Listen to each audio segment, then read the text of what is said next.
Hi, this is Samantha with Untitled Cafe and rawfoodmealplanner.com. I was asked by one of my clients, how do I get my spouse and my children to eat healthy like I'm trying to do? This person is, trying to live a healthy lifestyle, is having a problem with the spouse being on board and the kids being on board. So my recommendation would be to first and foremost be the example. It's a lot easier to just be the example and have people be inspired by your actions. They see how you look, they see how you feel, they see you're energetic and you're not sick like they are, you're not dealing with health ailments like they are, and then they tend to make the decision for themselves. It empowers them because they're making the decision just by seeing you and making the choice for themselves that they want to do what you're doing or get some tips from you. So that's the number one thing. I've in the past preached a lot to my family members. Hey, you need to do this. This is what you should do. This is the way to health and longevity. You don't have to deal with arthritis. Do blah, blah, blah. Stop eating blah, blah, blah. And it doesn't really work. It only creates tension and friction. And having strong relationships is part of a healthy lifestyle as well. So you don't want to damage one area in an effort to strengthen another. So it's just best to be an example. That's the best way to win people over, is just through you. Be that vision of health that your family members around you want to aspire to. So in the case of a spouse or parents with their children, another thing that you should be doing is, if you are the parent and you want your children to eat healthy like you are the one with the income. So you have the purchasing power in the house. Take over the kitchen. Basically everything in the fridge, in the pantry, all the food available in the kitchen should reflect how you want your family to eat, including yourself. So if the kids are home and they're hungry and all they have available to them is junk food, that's because you bought it, or somebody with purchasing power bought it and brought it in the house. So that conflicts with what you're trying to preach or teach to your children. So that would be my second recommendation, is to let the kitchen be an example. Not only yourself, but the kitchen should reflect your ideals for what you want your family to be eating. The third recommendation that I would highly recommend, because this is really what got me. A lot of people struggle, especially when it comes to plant-based diets, sticking with it long term. And I feel that the biggest factor to sticking with a plant-based diet is taste. It has to be tasty. So make sure to use your spices. I did a video a couple weeks ago on all the spices that's in my cabinet, and also if you signed up for the free meal plans or you're working with me as a client and you have your custom meal plans, you'll notice there's a lot of spices because that's what makes the food taste good. It's all about the spices. Not only are the spices helping with digestion and have therapeutic benefits, but they're just enjoyable. And so whatever flavors are missed from meat, or I don't know about dairy too much. Sometimes you can mimic a dairy flavor in a food, like let's say a vegan mac and cheese, by using nutritional yeast. But for the most part, that savoriness of meat is usually coming from spices. If you don't spice up your meats, it's not really gonna taste like anything. It's not gonna taste good. So it's the same thing with grains and beans and salads and root vegetables, even smoothies, making them fun and interesting by adding vanilla, adding cinnamon, adding nutmeg, adding ginger, adding cayenne. There's just so many different things. Adding turmeric. Lots of different things you can do with a smoothie. Even raw soups and flavoring that with Himalayan sea salt, garlic, paprika. These spices are your friends. This is what's going to bring variety into your diet and keep it fun, keep it tasty. And once the food is tasty, then everyone's on board. They're not gonna have a problem with eating plant-based or eating healthy as long as it tastes good. So if that's something you really want for your family, then it's your job to figure out how to make it taste good. And if you're struggling, I can absolutely help you in that area. So you can go over to rawfoodmealplanner.com and sign up for the free weekly meal plans. Or you can sign up to work with me for the 6-month health coaching program, and we could work on how to make the meals fun, interesting, and delicious for you and your family, so you all can make this a long-term sustainable lifestyle change. Also, in terms of adding spices, another thing that's really helpful is making traditional foods healthier. So, for example, when my grandmother was diagnosed with diabetes years ago, my mom, she was the only one that cooked in the household. So she changed all our native Jamaican dishes and just made them healthier. So to me, I guess I was young enough where I didn't really taste the difference. It still tasted great, so it was, good for me.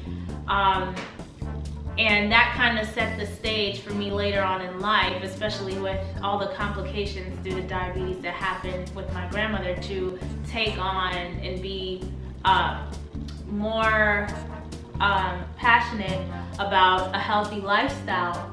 So my mom is really great at this, and you can try and figure out things. You know your native dishes. Like, for example, Jamaicans traditionally tend to make rice and peas with lots of coconut milk. And coconut milk generally is really good. Everything in moderation. So some things, like for diabetics, fat is an issue. So you want to really, like, if you're diabetic, eliminate it until you completely get rid of it, because diabetes is completely reversible. And then you can eat,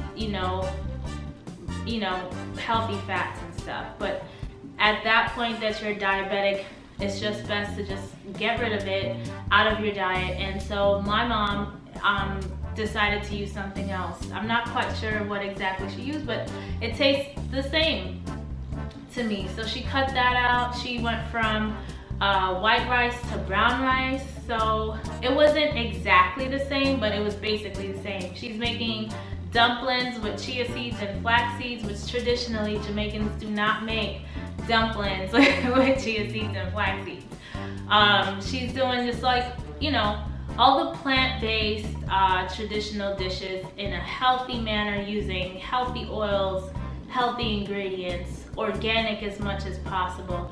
And so that's how you get people, because let's say you are from a West Indian country and most of your family members are overweight and having high cholesterol, heart disease, all that kind of stuff. You can still attract them with their native dishes and just use healthier ingredients and let them try it and taste it. Don't even tell them. And then later, ask them, hey, did you like that? Guess what I didn't use? This one's heart healthy. And they'll be so shocked because they've already tasted it and they love it. And now you've won over someone. They see how they can make this lifestyle work for them and get better. Because of course everybody wants to be healthier. The trick is figuring out how to make it work for them specifically. Another thing is, other than traditional dishes, like when dealing with kids in particular, first off, it's way easier to mold a child to eat healthy when from Jump Street, like pregnancy, the diet is healthy. So once you are pregnant and you eat and live a certain way, and then this baby comes out, and when they're introduced, they continue on with that same path and understanding that, hey, this is, this is what you're gonna eat, this is what we eat, this is what's healthy. They won't be attracted to things other kids are attracted to just because it was never, brought before them at such a young age. For example, I've seen some parents give their young kids like chewing gum and like different candies and chocolates and all this like mainstream chemical processed sugar stuff and dairy, and all it does is, one, the kid wants more sugar. Soda is another one. Like, I've seen even 3-year-olds drinking soda, which is nothing but sugar. And they're attracted to it. They want more and more and more. And the companies who create these things, they know that, right? They put just enough sugar so that it dissolves well, as much as possible, so that it dissolves well, but it doesn't crystallize, so you can't see it in the solution, but it's high enough where you'll keep wanting to come back for more and more and more. Now, instead of giving the child soda or candy and stuff like that, you can give the child fruits, right? And they won't have that craving for processed sugars. They will love and appreciate natural sugars. Give them fruits, give them berries, give them banana smoothies. They won't be interested in ice cream. If you make raw vegan ice cream at home using just fruits and dates, making fresh pressed juices for them, because yes, babies can drink fresh pressed juices.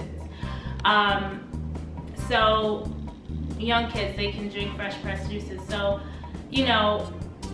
of course, this is a decision you have to make on your own. What is your idea of health? What is what you want your kids to grow up loving and appreciating when they consume it? That's what you start them off with. But to start them off with candies and sodas and these, boxed drinks with all this, processed sugar in it, and it's like pasteurized drinks that have no nutrient value whatsoever, it's gonna be very difficult for you to switch them later.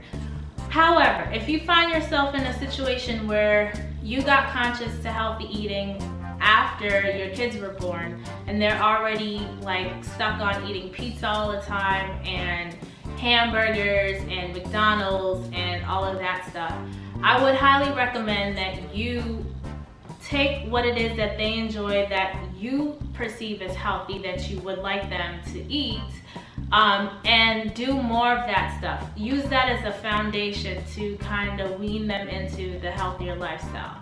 For example, if your children like French fries, right? Most kids do. Then you can make them at home and try baking them and cutting them up into wedges and making some raw vegan ketchup using tomatoes and spices, or you can, cook, make a ketchup or buy a ketchup that you like, ketchup brand that you like, that is has clean ingredients, and put some spices and seasoning on it. Like, make it gourmet almost, to where they're gonna love it and enjoy it. And you have to experiment too. So the introductory point is using something they love already, and then you either make it the same way but healthier, like we talked about with traditional meals, or take it to the next level so it's even better, and they won't even want to go to McDonald's. They want, your French fries, because yours are way better, and that's where the spices come in. There's always a swap that you can make, and it'll taste basically the same, without, any kind of additives or anything to keep you like addicted, having those food addictions. So that's one example. Vegan mac and cheese is another one. that you can do to get your kids off of the dairy and the cheese. Why is that important? Because a lot of young people are dealing with acne and allergies and all of this stuff, asthma, all of this stuff is exacerbated by dairy foods. So eliminating that would be the best thing you could possibly do. It creates mucus in the body. There's really no reason for us to be drinking or consuming dairy, especially milk, for example, because milk leaches calcium out the bones. So if you really want to have your kids have strong bones and be healthy and not sick all the time, then the best thing you can do is take dairy out. So for mac and cheese, I was saying, for example, I have a recipe called Easy Mac and Cheese where we're using nut milk and nutritional yeast and spices and a healthy pasta, gluten-free pasta, and making mac and cheese, and it tastes delicious. So try those things. Try healthier versions of what they already like, and just have them try it first without telling them, hey, this is healthier, because that healthy word tends to have a bad connotation for some people. They want to just stay away from healthy, you know, especially when they're at that age, they're not really thinking about sickness. But once they try it and they like it, and you mention the fact that, hey, this acne you're dealing with is because of the dairy, they'll be quick to get off of it. Because that's like a pain point for young people. They're embarrassed by it. And so this is going to help them. And once they understand that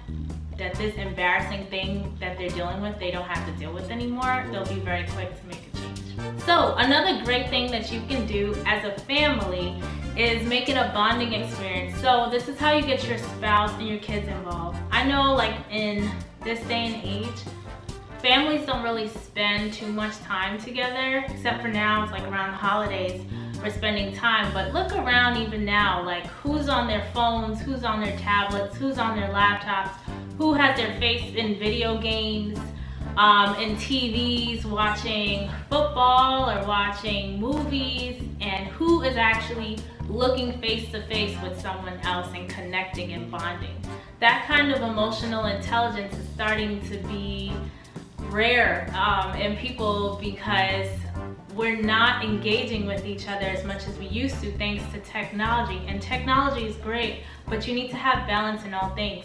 So this is where the kitchen comes into play, and promoting a healthy lifestyle in your family comes in, because you can make it into a bonding experience. So let's say Sunday is where you want family day, that's where it makes sense to you because everyone is home. Then everyone gets together and creates the meal.